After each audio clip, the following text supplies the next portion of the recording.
शुभ सकाळ 14 सेप्टेम्बर शनिवार चैलेंज जाना देश 10टी बड़ खबर देखु मात्र 5 मिनिट रे जदि एपर्यंत आप वीडियो को लाइक करना वीडियो को लाइक कर चैनल को सब्सक्राइब कर पाखर बेल आइकन को ऑल नोटिफिकेशन उपर ऑन करंतु आपण माने आ वीडियो केउ जिल्ला रे देखुछथि कमेंट माध्यम जणांतु। खबर नंबर 1 प्रथम थर पई परमाणु केंद्र फोटो जारी कला उत्तर कोरिया। प्रथम थर पई परमाणु केंद्र फोटो जारी कला उत्तर कोरिया। सेठारे एक यूरेनियम एनरिचमेंट साइट रहिछि जेउठारे बहु संख्यक सेंट्रीफ्यूज लागिछि। यह एक स्वतंत्र जंत्र जहाँ परमाणु बोमा तैयारी पाई सामग्री प्रस्तुत करे। तेबे निकटरे देशर शासक किम जान उन एही केंद्र प्रदर्शन करथिले। एही समय से वैज्ञानिक परमाणु अस्त्र तैयारी करिया पाई अधिक उपकरण प्रस्तुत बोली निर्देश दिसंती। एहा व्यतीत जापान सागर रे 600 मिलिमीटर सर्वाधिक लॉन्च रॉकेट सिस्टम सफलता पाई परीक्षण करा जायछि। खबर नंबर 2 भुवनेश्वर विमानबंदर 20 केजी सुना जबत 4 केजी मिलुनी हिसाब। पुणी भुवनेश्वर विमानबंदर पुणी जबत हैला पुळा पुळा सुना भरी कि 2 भरी नुहे 20 केजी सुना जबत करा जायछि। मुंबई रु आसुथिबा इंडिगो विमान रु एही सुना जबत करिछि सिटी एंड जीएसटी। सुना जबत घटना रे किछि व्यवसायी को पचरा उचरा करा जायछि। 20 केजी सुना रु 16 केजी सुना रो हिसाब आवातब ठीक थिबा बेले 4 केजी सुना रो हिसाब मेल खाउ नाही। संपृक्त व्यवसायी को डाकी पचरा उचरा करा जाय। भुवनेश्वर 5 व्यवसायी ए सुना आनिथिबा बेले कलाहांडी और अनुगुल आदि अंचल व्यवसायी पाखकु ए सुना जायथिबार जणा पड़िछि। खबर नंबर 3 सस्ता एवं पेट्रोल डीजेल एमिति कहले सचिव। अशोधित तैल दाम कमिबा परे भारतीय बजार रे एहार प्रभाव देखिबाकू मिली पारे। पेट्रोलियम और प्राकृतिक मंत्रालय सचिव पंकज दैनक कहवा अनुसार जदि औषधीय तैल दाम अनेक समय धरी कम रुहे तेबे तेल कंपनी मान पेट्रोल डीजेल दाम कमाइबा पई चिंता करि पारंती। तेल दाम गत किछि दिन रे कम होई 3 वर्षर सर्वनिम्न स्तरीय खसी आसीछि। सेथिरे ऑयल कंपनी माने लाभ बढ़िछि।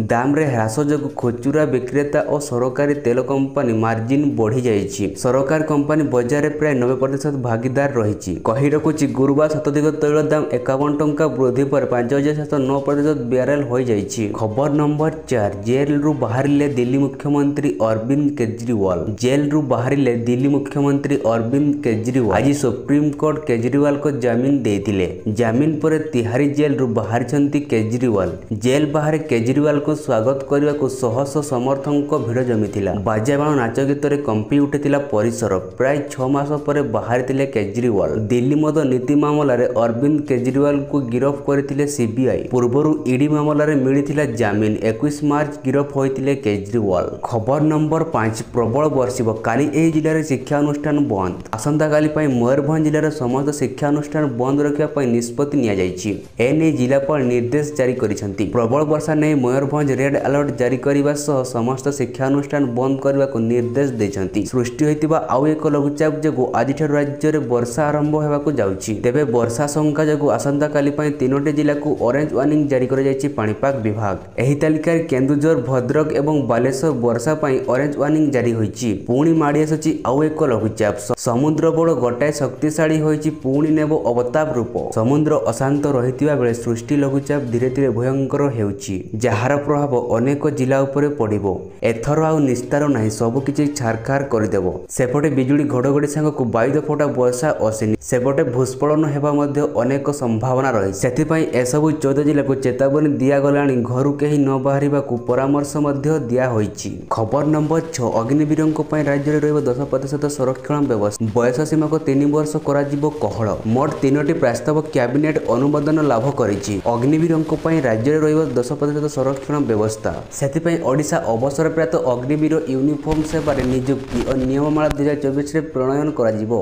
राज्य रे यूनिफॉर्म सेवार प्रत्येक नियुक्ति द्वारा हेउतबा समस्त ग और ख पदवी अवसरप्राप्त अग्निवीरंक पई 10% संरक्षण व्यवस्था रहिबो। एही संरक्षण अवसरप्राप्त दैनिक पई लागू हेउतबा संरक्षण सहित अतिरिक्त 10% संरक्षण रहिबो। सेमानक पई निर्धारित बयस सीमा को 3 वर्ष कहळ कराजिबो। अवसरप्राप्त अग्निवीरंक शारीरिक और परीक्षा देबाकू पड़िबनी। खबर नंबर 7 पुरी बेलाभूमि खोलिबो नाही मद कैंपेन। राज्य सरकार अबकारी नीति रे परिवर्तन आनिछंती। ऐतिहासर पुरी बेलाभूमि रे मद कैंपेन खोलिबो नाही। पुरी बेलाभूमि सह पुरी पौरांचल भी मद कैंपेन खोला जाई पारिबनी। सामाजिक धार्मिक और सांस्कृतिक दिग को दृष्टि रखी राज्य सरकार अबकारी नीति रे परिवर्तन आनिछंती। केवल पुरी बेलाभूमि नुहे राज्यर अन्य धर्म अनुष्ठान अंचल रे भी मद दुकान खोलिबो नाही। धार्मिक अनुष्ठान 5 किलोमीटर परिधि मध्य कौनसी मद दुकान खोलिबो नाही बोली राज्य सरकार निष्पत्ति नेछंती। खबर नंबर 8 अक्टोबर 27 रे ओएएससी प्रिलिम परीक्षा नै ओपीएससी पक्षरु विज्ञप्ति ବିଜ୍ଞପ୍ତି ପ୍ରକାଶ।